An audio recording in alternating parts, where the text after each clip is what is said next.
So I've heard that you guys want me to review Dragon Ball Super Broly, since I'm actually a fan of Dragon Ball and I just don't hate on this series because of clicks. I think I'll deliver it since I've gotten multiple comments. Let's get it. Bless. I don't sleep on no beef. We ain't sleeping no. You know I'm on top of everything. Run grass and they don't shoot cribs. They gon' give you one chance. Like come outside or we gon' come in, boy. When I pull up and make them catch a lot. Blue beam on that chopper. Kamehameha. I throw them Dragon Balls at you like I'm Kakarot. Now I'm kind of warning you, this might be a shorter video because I have to go to a track meet tomorrow, and I noticed you guys have not really been too interactive in the recent videos, and my bad if you don't like me taking more chances with my content recently. But again, I can't always upload only top strongest videos and only versus matchups because I want my channel to have more variety.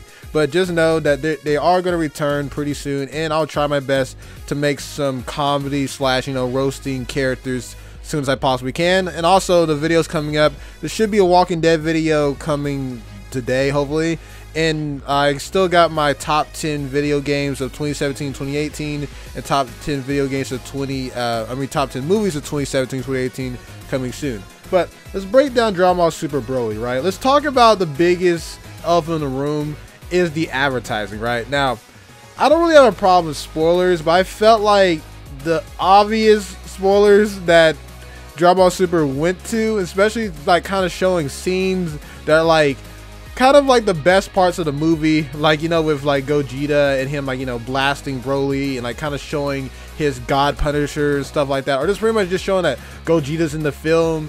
I feel like it kind of took away from the film a little bit. Of course there was a lot of stuff that shined through in the film, but the constant spoilers and leaks and everything really kind of killed the film, because the movie's not the most complex story. It has a few twists, and that's about it. The best thing they held concealed though was the whole Bardock story, which was a good twist, and I feel like there should be more scenes that should be uncut, because they left about I think an hour and a half worth of footage out of this film. So definitely hope that's in the extra cut. But yeah, the advertising did take away from the film, not too much, but I feel like the best way to see this film is without seeing all those spoilers. But hey, I'm the YouTuber here, so I'm just letting you know that if you see all the spoilers and stuff like that, it's gonna take away from the film just a little bit. But first thing I want to talk about is the animation. This is the best animated Dragon Ball film, period. Is on a whole nother level than everything else. Let's talk about pretty much the best animator film in my opinion is Ryo Onoshi. He animates pretty much Goku versus Broly the first half, and then when he goes Super Saiyan to Super Saiyan God, it's fantastic. It's weird. It's on that Naoki Taite level, but man, it's amazing. And just even when we looking at the scenes, you can see some actual combat art in there that's incredible. Like I said before, Naoki Taite is amazing when he goes Super Saiyan Blue Goku versus Broly after Broly pretty much destroys everything. Yu Takahashi, I know he got a lot of backlash for pretty much ignoring Shintani's model sheets, but again, I love what he could do. It's amazing art. Love seeing Buu Saga, but it is kind of jarring a little bit for a few minute scenes. But regardless, I love old Yamamuro's designs in the Buu Saga, and I think they're the best designs, period. Again, I love Shintani's art. Shintani's art is way better, better models than it were in modern Yamamuro designs. But again, I just just don't go too hard at Yu Takahashi, because he was fantastic, and I appreciate his work on there. Next up is definitely Shida. Shida did amazing throughout this film, especially in that final half. I feel like there was reused animation a little bit. You remember when Goku fought Golden Frieza, when they both clashed into that awesome little teleporting thing? He reused a little bit of that animation when Gogeta and Broly was teleporting around. But regardless, fantastic. So pretty much the big top dogs in this was definitely Shida, Yu Takahashi, Ryo Onoshi, and Naoki Taite. Those are the biggest animators there, and they really showed out. It's just cool seeing the bouncy designs. It's so cool how Dragon Ball Super started off badly with his animation, but it made me appreciate a different art style in particular, which I really enjoyed, and it's the best we've ever seen. Music choices was fantastic majority of the time, but the whole chanting thing is something to get used to. I eventually got into it, but let's not do it again. And of course I'm getting text messages right now while I'm recording, but yeah, I don't want to do the whole chanting where Goku doesn't say Kamehameha wave and the freaking announcer does. Like, hey, that's cool in World Tournament, but I don't really think that's the best thing to do. It's just my personal opinion, but overall the music set the mood really well, and I really enjoyed like the Bardock scenes, like, you know, the old scenes for the Saiyans, just seeing how ruthless Frieza was and everything. I love the music choice in that, and it really sold a lot of scenes. Now let's talk about the storytelling here.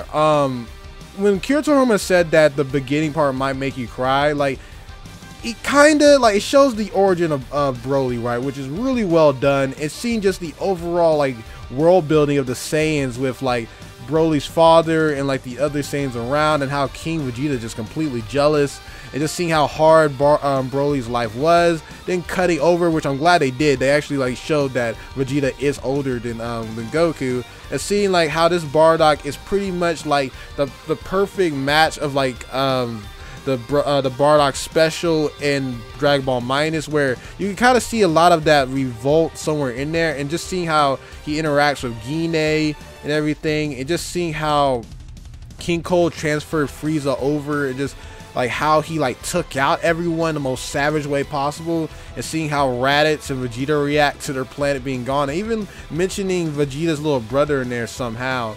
And just the transfer to that to where we are now with Goku post Tournament of Power, we're training with Vegeta. The missing parts that I've still got to address is like the lack of information talking about Gohan and Android 17, which are one of the most powerful fighters there. But the comedy was really on point, especially with Goku like breathing on top of like one of Frieza's soldiers, was really funny and hilarious. But Broly is a great character, especially his interactions with Chilia, or the green alien girl, which she's a great great new character with it. Like, you can tell she's gonna be the new love interest for Broly or whatever, but I like the interactions, like some Tarzan and his love interest type thing, which I really enjoyed. But Broly's power-ups are kind of ridiculous, because I know that he's like ridiculously power, right? But he skyrockets from like, you know, like losing to Super Saiyan Vegeta to like competing with like Super Saiyan Blue Goku by using the human form Uzaru power Rayful mode. But I'm just like, if you know the Uzaru power without like, you know, Golden Uzaru or whatever was in Dragon Ball GT, that's only like a 10 times multiplier. So like, if you like just conform that into a human, that's kind of like insane that it gives him like a million times multiplier or whatever you want, you know, like give Super Saiyan Blue. So like, I get it, but like, Uzaru power is like only 10 times, bruh. But regardless, I thought it was pretty cool seeing like, you know, more humanoid type transformation, and seeing, you know, Vegeta get his turn and Goku get his turn was pretty cool as well, and seeing, you know, Frieza just being, you know, the jerk he always is. And the natural transition from like, you know, them battling and everything, I just really wish they addressed Super Saiyan Blue Kaioken and Blue Evolution. I know they wanted this film to be, you know, be able to work with the Dragon Ball manga and the anime, so they decided like not to use those forms, but it feels like a very, you know, like, where is that type thing. And not mentioning Kel at all, when Kel was like the perfect precursor to this Broly's incarnation, really was just like a missed opportunity. And again, not mentioning Ultra Instinct at all. Like, granted, they had a little Easter egg of Ultra Instinct, but not to like, you know, really talk about like Goku, why you can't use Ultra Instinct, or at least mentioning it is something as well. But it was funny seeing, you know, like Frieza like try to take on Broly, which kind of confirmed that Golden Frieza powered up a lot, because literally he tanked a Gallic Kamehameha from 2 Super Saiyan Blues, and Golden Frieza was able to, you know, battle Broly for like a whole hour. So it showed that like he's pretty much on par with Goku and Vegeta again, minus Blue Kaioken and whatever they didn't use in this verse. But Gogeta was fantastic in this. I really wished, because like, look, the battle between Gogeta and Broly was pretty cool, and seeing how like they're kind of comparable when like Gogeta, you know, uses Super Saiyan, then like he was able to fight him a little bit when Broly uses like full power Berserker mode, but when he goes Super Saiyan Blue, and like, you know, it's pretty much a stomp.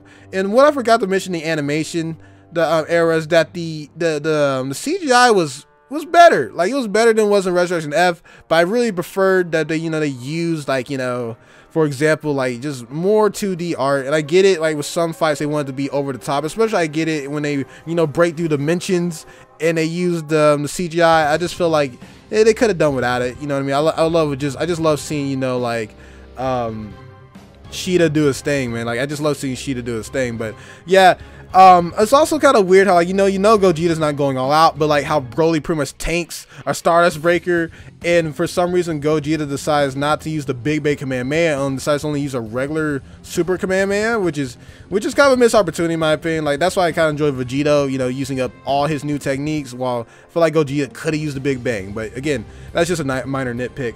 And but it was really cool seeing Gogeta in his new canon state, you know what I mean? Pretty much has Vegito's personality now. And ending with Goku going over there with Broly and Chilia, try to help him out, and just says, hey, call me Kakarot, like a little hint to the older film. So overall, story pretty simple, but really well executed. I'll give it like a good, like, 8 out of 10. Like, Dragon Ball stories don't need to be overcomplicated, as long as the execution is great.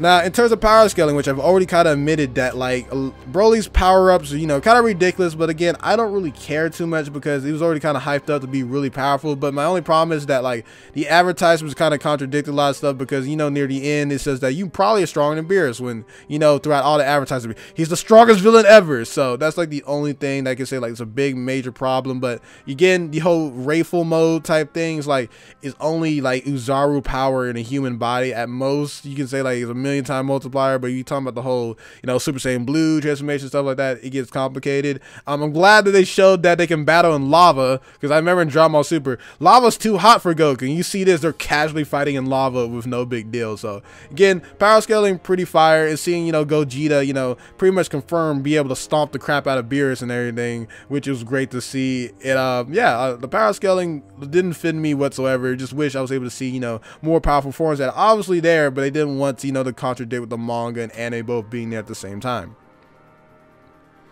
So the overall rating for this film, I definitely have to give it a 9 out of 10. It does suffer for some weird music choices, and kind of ignoring certain plots like with Kale or Ultra Instinct and stuff like that. But it's just a great time to watch it, you know what I mean? It's one of my favorite films of 2018, because I did see in 2019, but it's technically a film from 2018. I don't know if it's the best Dragon Ball movie ever made, because the storytelling, Battle of Gods, is my favorite, and in action, that's very tough. But this film is up there and probably is my favorite Dragon Ball film. Let me know what you guys think in the comment section down below. Tell me your favorite Dragon Ball film. Tell me if you had any problems with Dragon Ball Super Broly, or, like, you know, like, what did you like about it? Thank you for watching, supporting my channel as much as you can. I know I don't always do the same thing, but hey, I try my best to, you know, to change the content up for you guys, you know, make my channel interesting. And I hope we get to about 20,000 subscribers in a month or so, because I'm trying to get to 100,000 by the end of the year. But hey, we'll see how it happens, man. I love you guys. Hope you guys have a nice day and a blessed day, and I hope y'all keep winning, and I'm going to keep trying. So yeah, SonTj, peace. Love you all. That's all, folks.